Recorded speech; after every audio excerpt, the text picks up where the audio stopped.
Welcome to our session about educating for American democracy, a very important project, and we're so thankful that you're joining us today. I am Louise Dubé, and I am the Executive Director of iCivics, and I also lead the Civics Now Coalition. I'm here with my colleagues, Danielle Allen, who is the James Bryant Conant University Professor at Harvard, as well as the Director of Harvard's Edmund J. Safra Center for Ethics, as well as Paul Carisse, who is the founding director of the School of Civic and Economic Thought and Leadership at Arizona State University. The three of us, along with Jane Kamensky from Harvard, Peter Levine and Kei Kawashima Ginsburg from Tufts, as well as Tammy Waller from the Arizona Department of Education, have been working for almost 2 years on this project, the Educating for American Democracy project, which issues national guidance about how to teach and what to teach in history and civics for civic development. I can't think of a more important project at this time in our nation, and I'm really glad that we have a little time to explore this project. So here's what we're going to do today. I'm going to walk you through a little bit of how this project, what this project is, and then we will turn to a conversation with Danielle and Paul about what this project means and why it's so important and how it came together. So with that, let's get started. So first of all, who's involved? Over 300 scholars, experts in their discipline, as well as a lot of educators and students have participated in this project to issue this national guidance. It was funded by the National Endowments for the Humanities, as well as the U.S. Department of Education, and we're deeply grateful for their support. So what is it? When you look at our standards, oftentimes you see a series of facts, and that is what educators are asked to teach in history and civics. This project, the Educating for American Democracy Roadmap, is really asking, why don't we lay out some very important questions so that we build students' knowledge and capacities to sustain our constitutional democracy. The Educating for American Democracy is a set of guidance about what and how to teach history and civics. What that means is, instead of listing individual events in our history and our present, we ask big, broad questions that seek to have more depth and students to learn more, not less. We also have a series of pedagogies about how to teach history and civics for excellence. It's also important to note what it is not. It's not a national curriculum, and it's not a mandate. It can be used by teachers, individual teachers, schools, districts, or states to design instructional standards. On the content side, oftentimes our content is organized to explain what is an exceptional nation of achievement. Sometimes it's also structured to talk about the failures of our nation. Educating for American Democracy really asks to do both at the same time, to tell America's plural yet shared story, both the good and the bad. Our content is organized in 7 themes in 4 grade bands, and in each of those, we teach history with civics in an integrated way. Just to give you a better sense of what this might look like, on the left-hand side of this slide, you'll see a series of historical events. So the French and Indian War, the Stamp Act, the Boston Tea Party. Most likely, your state standards would have those events listed. Instead, in the Educating for American Democracy Roadmap, you would see questions such as, Why did some colonists choose to become an independent nation while others remained loyal to Britain? What were the experiences with the British government of British colonists, indigenous Americans, enslaved Americans, and indentured Americans? So asking to look at the other's perspective on these events. This is just a look at what an extract from the roadmap might look like. You would see this is our theme 3, We the People. It starts with an explanation of the theme. This theme explores the idea of the people as a political concept, not just a group of people who share a physical landscape, but also a group of people who share political ideals and institutions. And under that theme would be history thematic questions and civics thematic questions, and under those would be driving questions. So that's what you would get. Another very important part of our content roadmap is this idea that educators struggle with these fundamental tensions in history and civics education that we wanted to lift up and make explicit. So we have 5 of those. This is design challenge number 5. And I think it would feel very natural to many of educators. So this one asks, how can we support educators in helping students move between concrete narrative and chronological learning and thematic and abstract conceptual learning? With that, what are our goals? Our goals are very ambitious. We would like by 2030, our goal is to have 60 million students be exposed and have access to high quality civic learning opportunities. That essentially means everybody. But we understand that students are not by themselves going to achieve that. They need support from educators, from families, from states, and that means we need 100,000 schools to be civic ready. So to make this a priority, so we're all rowing in the same direction. With that, I'm going to turn to my colleagues, Danielle and Paul, and talk to them about why this project, why now, and what's so important about it. So with that, let me turn to Danielle first and ask her, how did you decide that educating for American democracy was needed, and what prompted you to get involved? It's amazing the smallest moments can lead to the biggest projects. So for me, this work actually started at an end of year tea party with my academic colleagues, where I was standing with some economists and mathematicians, and then there were people in the humanities and social sciences like myself. My specialties are history and political science. Those of us in the humanities and social sciences were standing around talking about how difficult we found teaching these days, that we were finding students coming not very well prepared to deal with the historical concepts, the texts, and so forth that were critical to the kind of understanding of democracy we were working on. And my mathematician and economist colleague said, "Are you kidding? Our students are coming in as well prepared as we've ever seen them." And the light bulb went off for me at that moment, that our many decades of investment in STEM education have worked. It's paid off. And the accompanying disinvestment in civics learning and history has also resulted in something. And so at that moment, I knew that for the civic strength of this country,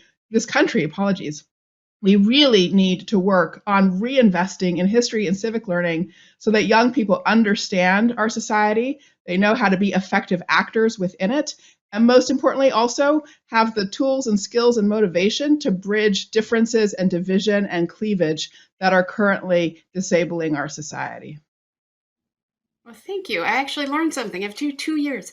That's amazing. So I appreciate that. And then I'm going to turn to Paul. How did you meet Danielle? And tell us a lot about this project is about civic friendship. This is a very cross-ideological project. So tell us about that and maybe a little bit about reflective patriotism and why that's important to you. Well, thank you, Louise, and thank you, Danielle. Thank you to South by Southwest for this. I knew of Danielle because she's a very prominent scholar in political philosophy, political thought, American political thought. Those are generally my fields. So I think I knew about her a long time before she ever knew about me. And then to be perfectly honest, to tell our viewers, the two of you reached out to me. You're in the Northeast, which is where I was born and raised and was a graduate student. But I'm now in flyover country in the Southwest and at a state university, and I'm an intellectual conservative. And the two of you realize that in this moment for America, for American civic education, precisely what was needed, among other qualities, for a national study was an attempt at a national consensus, cross-philosophical understanding of the essential approaches to learning, engagement, to prepare citizens, informed, engaged citizens, members of our political community. So I had recently had Danielle out here to our school at Arizona State University, our department, to speak, and got to know her better. And then the opportunity came to join this study. And yes, since you mentioned civic friendship, I have become intellectual friends and working partners with you and our other lead members in the EAD study. But what brought us all together was, even before we started talking about the word, is this idea of civic friendship across party views, philosophical views, life experiences, that this is what a free people do. We disagree about everything, but we also share certain principles and a certain history. And again, we want to argue about that, but we can be friends, civic friends, across all of those divergences. Those civic friendships right now feel very dangerous in many cases, and we're a very polarized nation. So how have you seen both the civic friendship and the tension surface throughout this project? Danielle, do you want to address that? And then Paul, maybe? Sure. Maybe I'll give examples at different ends of the spectrum. So things that we wrestled with, one of which we were able to come to agreement on, and the other of which we decided to take the wrestling and turn it into a design challenge that we could offer to the whole country. So one of our first jobs was to figure out what the work was about. As we think about delivering excellence in history and civic learning, what's the goal? We found ourselves arguing about whether or not the goal was to support a democracy or to support a republic. And of course, each of those words is valorized by different ends of our political spectrum. The concept of democracy captures the idea of popular involvement, popular sovereignty, ordinary people helping to shape our shared life. The concept of a republic captures the idea of order and structure and institutional hierarchy to some extent that anchors the rule of law. So we had a real debate. What were we going to call what we were doing? And we settled on a compromise of constitutional democracy as being what we would be working on behalf of. That captured the commitment to the participation of ordinary people, of the democracy term, but also the commitment to order and structure and rule of law, captured by the idea of a republic. So that was a really important compromise that we started with. Another thing that we wrestled with continuously was the question of how to find the right balance of being clear-eyed about the wrongs in our history, the crimes and the failures to do right by others, issues of enslavement, issues of indigenous removal, and so forth. At the same time, we also want to be clear-eyed and appreciative about the goods, the Constitution, the constitutionalism that flows from that, the way that opens up possibilities for a free and equal self-governing people.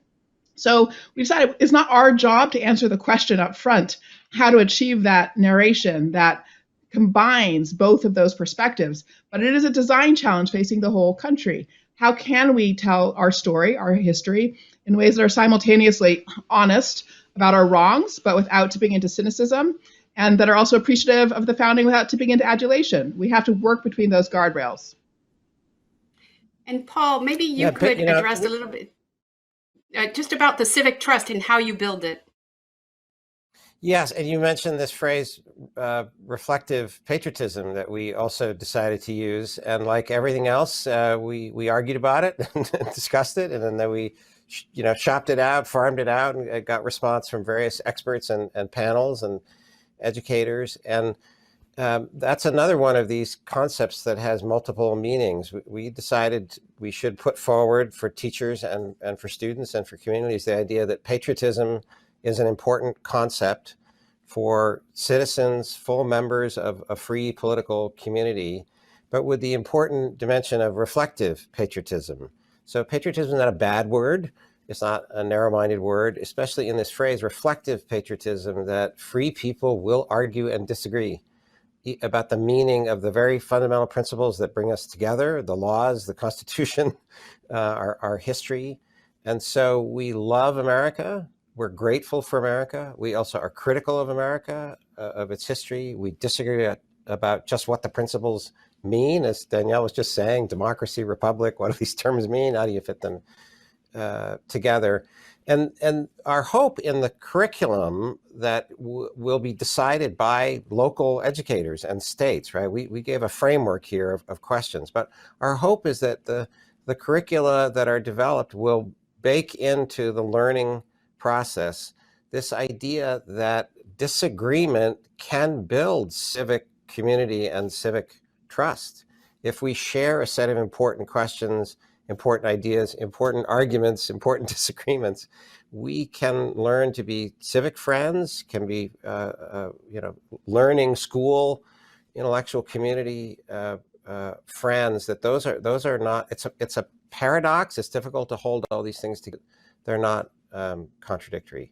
And then just while I'm droning on, all of this is connected to an extraordinary moment in American history of a degree of division, anger, misunderstanding, extremes of either ferociously angry engagement or complete disengagement, disgust with politics. So we were trying to model in the study, with a small leadership group spreading out to various task force and national feedback and all that. We were trying to model the very ideas and approach to citizenship, education, and lifelong learning that we're asking people to consider. Yeah, that's very important. Danielle, why is it so important to do this now?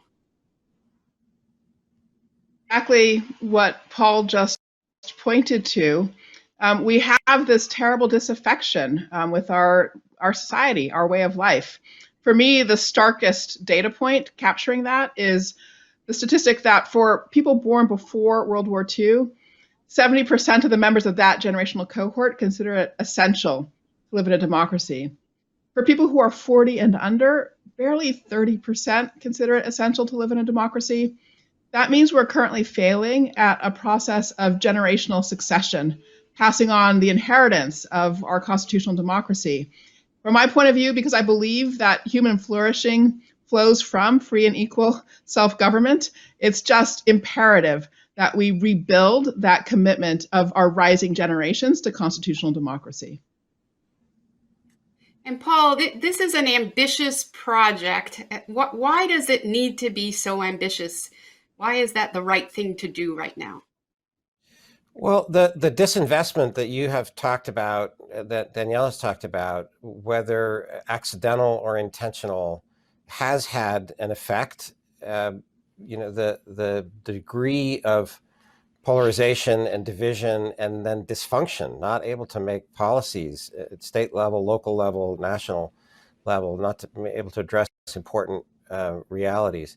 That is a consequence of losing a political culture grounded in political, civic, and historical knowledge, in which we understand the importance of being engaged across differences, engaged despite difficulties, engaged in a way that's inclusive of people, and that means including the failings of American history and failure to live up to principles, as well as celebrating extraordinary achievements. So and I will say one reason for the disinvestment is within political science, my discipline, history, related disciplines. At the university level and with scholars, we have had such strong disagreements about what the important principles are, about what to teach, that's been reflected in just schools of education, others just wanting to, turn away from this. It's so controversial.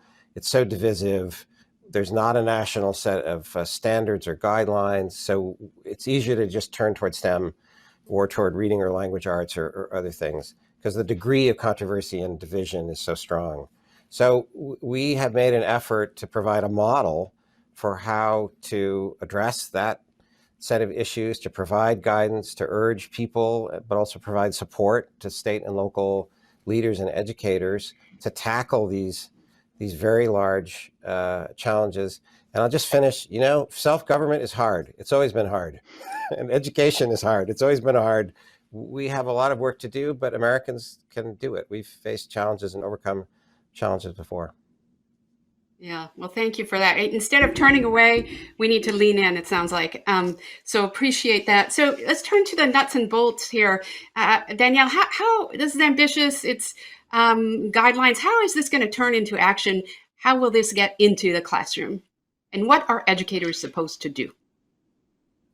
It is ambitious. It is a project of collaborative federalism. It requires effort at all layers of our set of political institutions. So we need schools to develop civic learning plans, local educational agencies to do that. That really needs to be supported by states. States should be asking schools to do this. States should also be providing support for professional development for educators. And we need the national government to invest in research, help us track data. We need to actually administer the NAEP exam on a regular basis and then make that data available to states for continuous learning. We also need civil society organizations nationally, nonprofits, schools of education, universities. All of those kinds of organizations in our national civil society need to start really building out a massive treasury of resources, curricula and learning plans and lesson plans and so forth. So we're starting to compile all of that, curate a website. Hopefully it will grow over time, over the coming decade. I mean, this is truly at least a decades-long project, if not several decades. And so at every level, there's work to do. Educators can get started by diving into the roadmap, thinking about its inquiry-based approach to teaching, and looking at the questions for the grade band that you're in, and really asking the question of, are there places I'm already addressing these questions? Great. If so, how can I strengthen that part of what I already do? Are there questions here that I wish I were addressing? Okay. If so, let's have a professional development workshop and think about how to pull those questions, that exploration, into the curriculum. We can really start at a micro level, even while we build out to a huge impact. Thank you so much. Yeah, there is so much opportunity. The beauty of Educating for American Democracy project, I think, is its flexibility that can be used by a teacher, an educator, a school, a district, and so on, and really shaped to the local conditions. So that is a beautiful example of federalism. So with that, we are running down on our time, Paul. I just want to ask you a question about, there's such division in this country, and many people are feeling hopeless, and many people have talked about the need for civic education. Why are you hopeful at this time based on Educating for American Democracy? Well, as I mentioned, America has faced extraordinary challenges before. In my lifetime and before, one motivation has been external challenges. So, the Sputnik moment, and we're concerned about economic competitiveness globally in the 1980s. This is an older challenge that the framers of our country knew about. Lincoln talked about it in the 1830s, that America would fail almost by suicide because of internal problems, not because of external threats. But we have made enormous achievements and progress in American society, in American politics, and civic life, in education, in my lifetime and before. I was born in the 1960s. And I see no reason we can't make the effort that Danielle was just sketching. We can't rediscover these civic virtues, civic friendship and civil disagreement and reflective patriotism, and commit to the effort that's needed. We've done it before. We should be able to do it again. Thank you. Danielle, you want to help end us on a hopeful note as well? Well, for me, it was a true joy to work with this incredible community of scholars and educators and learn how to tell complete stories of American history, how to put different perspectives on our events and our key concepts into relationship with each other.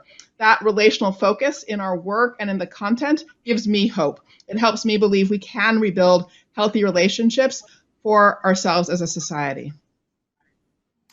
With Hear, that, hear. it will conclude our program. And thank you so much, Danielle and Paul. And thank you for your scholarship and for your leading into this important project. And to all educators out there, please take a look. Thank you.